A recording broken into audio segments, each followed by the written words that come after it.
Hello everyone, welcome to my channel the gossips भी। आज हम करेंगे कुछ छोटी मोटी गॉसिप्स। साल के सबसे बड़े हिट गेस्ट स्टार है और अभी अभी उन्होंने अंडर प्रिविलेज बच्चों की मदद के लिए बड़ी अमाउंट डोनेट किया। लेकिन क्या आप सोच सकते हैं कितना सब कुछ करने के बाद भी एक्टर बी नोक अभी एक हेट और ऑनलाइन अटैक की लहर का सामना कर रहे हैं। क्या हो रहा है, मैं आपको पूरी बात समझाती हूँ। लेकिन सबसे पहले चलिए बीनोक के बारे में कुछ कॉन्टेक्स्ट लेते हैं जो इस सिचुएशन को समझने के लिए जरूरी है।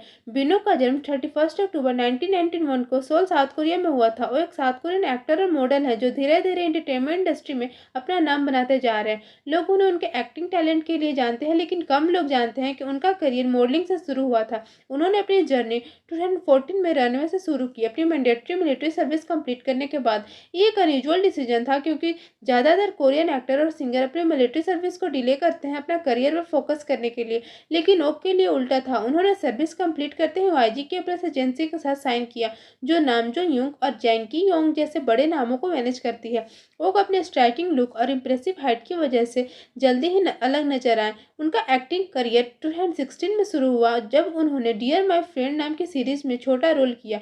भले ही रोल माइनर था, लेकिन उनकी पोटेंशियल दिखाने के लिए काफी था। इसके बाद उन्होंने पॉपुलर ड्रामा में सपोर्टिंग रोल किया, जैसे मून लवर, स्कारलेट हर्ट, रियोस जिसमें उन्होंने एक सोल्जर का रोल किया, और वेट लिफ्टिंग फेरी किम बोजो जिसमें उनका एक यूथफुल कास्ट के साथ काम था जो ऑडियंस से जल्दी कनेक्ट हो गया। इन प्रोजेक्ट ने उनके लिए सिग्निफिकेंट रोल का रास्ता बनाया। उनके करियर का real turning point record of youth series के साथ है, जो 2020 में रिलीज हुई थी। इसमें उन्होंने वोक हे यो का रोल किया, जो एक मॉडल और एक्टर बनने की कोशिश कर रहा है। पाक बो ग्यूम और पाक सो डैम के साथ उनकी परफॉर्मेंस ने उन्हें क्रिटिकल एक्लेम दिलाया और उनका नाम कोरिया के मोस्ट प्रॉमिसिंग राइजिंग स्टार में शामिल कर दिया।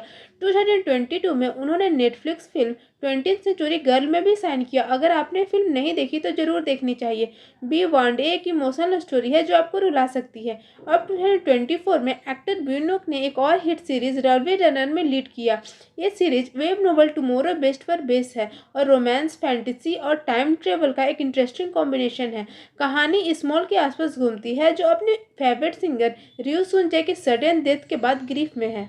सुंजय एक फॉर्मर स्विमर था जो के पॉप आइडल बन गया था। स्मॉल अपने दुख के बीच मैजिकली 2008 में पहुंच जाती है, जब सुंजय सिर्फ 19 साल का था। इस चांस के थ्रू उस संजय की ट्रेजिक फेथ को बदलने का मिशन लेती है और शायद इस प्रोसेस में प्यार भी ढूंढ लेती है। इस रोल के साथ ब्यूनोक ने खुद को कोरियन एंटरटेनमेंट इंडस्ट्री के नए जनरेशन के सबसे बिलव्ड लीडिंग एक्टर में स्टैब्लिश कर लिया। लवली रैन की सक्सेस ने उन्हें सिर्फ पॉपुलैरिटी को स्काई रॉकेट किया, बल्कि उनके social media follower, advertising contracts और नए प्रॉमिसिंग प्रोजेक्ट को भी ढूंढ लिया। अभी हाल ही में ओक ने fan meeting tour across Asia complete की, जिसमें 8 सिटीज के 12 इवेंट सब सोल्ड आउट हो गए। साथ ही उन्हें लग्जरी इटालियन ब्रांड प्राडा का नया ब्रांड एम्बेसडर बनाया गया, जो दिखाता है कि उनका इन्फ्लुएंस ड्रामा के बाहर भी काफी स्ट्रांग है। लेकिन जो चीज ऑडियंस के साथ ज्यादा रेजोनेट करती है वो सिर्फ उनका सक्सेस या मल्टी मिलियन डॉलर डील्स नहीं है, बल्कि उनका हम्बल और जेनरस नेचर है। ओक अपने फैंस के साथ अप्रोचेबल हैं और चैरिटी इवेंट में एक्टिवली पार्टिसिपेट करते हैं। डिस्पाइट अपनी राइजिंग फेम के, उनका डाउन टू अर्थ एटीट्यूड उन्हें और ज़्यादा पसंदीदा बनाता है। यहाँ तक सब कुछ परफेक्ट लगता है, लेकिन यही स्टोरी की एक अजीब टर्न लेती है और यहाँ से कंट्रोवर्सी शुरू होती है। अब सवाल ये है, जो इंसान इतना कुछ दे रहा है और इतना अच्छा काम कर रहा है, वो इतना हार्श क्रिटिसिज्म का सामना क्यों कर रहा है? ब्यूनो को अपनी जेनरोसिटी के लिए वाइडली रिकॉग्नाइज्ड है। उनका लेटेस्ट एग्जांपल तो नवंबर के स्टार्टिंग में सामने आया। उन्होंने क्वाइटली एक पर्सन डोनेशन किया 300 मिलियन उनका साउथ कोरिया के क्रियोन मेडिकल इंस्टीट्यूशन को। यह फंड स्पेसिफिकली हॉस्पिटलाइज्ड यूनियन की मदद के लिए दिया गया, जो सेवर इलनेस से सफर करते हैं और जिनकी फैमिली के लिए मेडिकल एक्सपेंसेस अफोर्ड करना मुश्किल होता है। सबसे रिमार्केबल बात यह है कि ओक ने यह डोनेशन बिना किसी पब्लिसिटी या मार्केटिंग के किया। उनका सोल इंटेंशन था हेल्प करना, मीडिया स्पॉटलाइट से बाहर रहकर। एक हॉस्पिटल रिप्रेजेंटेटिव ने पब्लिकली इस बात को कंफर्म किया।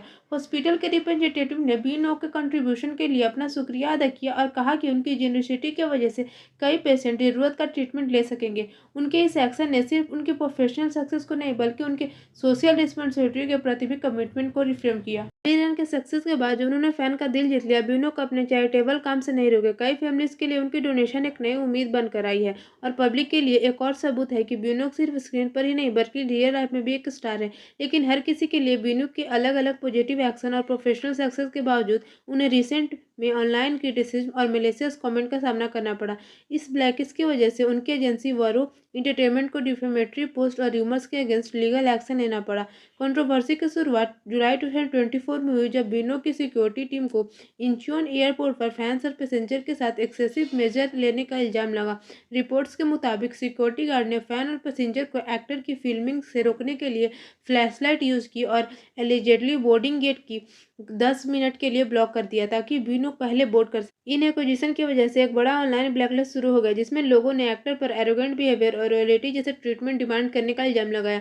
बीनो की एजेंसी ने तुरंत एक एपोलॉजी इशू की, यह बताते हुए कि सिक्योरिटी टीम के स्पेसिफिक मेजर के बारे में उन्हें कोई जानकारी नहीं थी, लेकिन कंट्रोवर्सी फिर भी बनी रही। इन सब के बीच बीनो ने अपनी ह्यूमैनिटी और फैंस के प्रति ग्रेटिट्यूड दिखाना जारी रखा।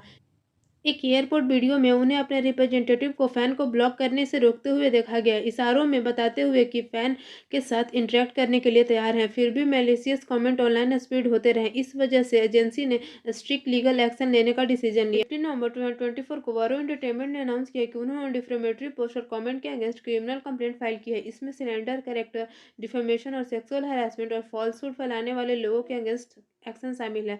एजेंसी ये एम्फेसाइज किया कि ये एक्शन क्लियर क्राइम है और इस बारे में कोई सेटलमेंट नहीं दी जाएगी।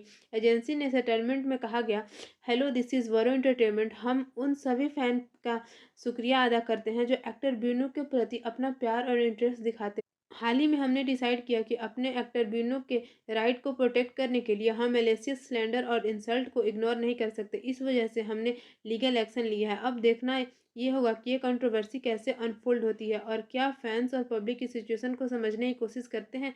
इस केस के बारे में वारो एंटरटेनमेंट ने मॉनिटरिंग और फैंस के रिपोर्ट के आधार पर कंफर्म किया है कि एक्टर बीनू के खिलाफ मैलिशियस क्रिमिनल एक्ट किए गए हैं। एजेंसी ने यह कहा कि उन्होंने हेटफुल पोस्ट और कमेंट जो malicious cylinder, character defamation, sexual harassment और फॉल्सहुड फैलाने वाले थे कि काफ़ी एविडेंस इकट्ठे किए हैं। लीगल रिव्यू के बाद एजेंसी ने क्रिमिनल कंप्लेंट फाइल की है उन लोगों के खिलाफ जो ऐसे पोस्ट पर और कॉमेंट लिख रहे हैं।